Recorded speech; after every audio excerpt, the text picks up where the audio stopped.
গেল ৮ বছর হামের টিকা দেয়নি বিগত সরকার। এই সংকট সমাধানে ৬০৪ কোটি টাকা বরাদ্দ দিয়ে নতুন করে টিকা ক্রয় করা হচ্ছে বলে জানিয়েছেন স্বাস্থ্য ও পরিবার কল্যাণমন্ত্রী সরদার মোহাম্মদ সাখাওয়াত। বলেন, হাম রোগীর জন্য বেসরকারিভাবে ৫টি ভেন্টিলেটরের ব্যবস্থা করা হয়েছে, এর 4টি রাজশাহীতে পাঠানো হবে।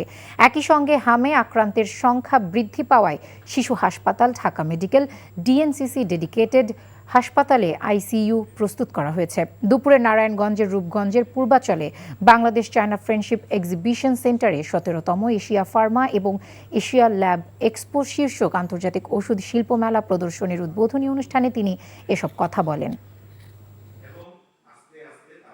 কেউ যদি যুদ্ধে না যায়, কে দেশটাকে স্বাধীন করবে? আজকে আপনাদের সামনে আমি বলি, কেউ যদি আমরা এই দুর্নীতির বিরুদ্ধে এবং এই অনাচারের বিরুদ্ধে যদি আমরা যুদ্ধ ঘোষণা না করি, যুদ্ধহীন যদি চেষ্টা না করি, যদি চেষ্টা অব্যাহত না রাখি, কার উপরে আমরা ছেড়ে দিয়ে যাবো? আরেকজন করবে। Let me try, let us try, let all start our attempt to improve this sector. 200-র বেশি সার্ভিস ও ফিচারে লেনদেনের সব বিকাশ অ্যাপে সম্ভব।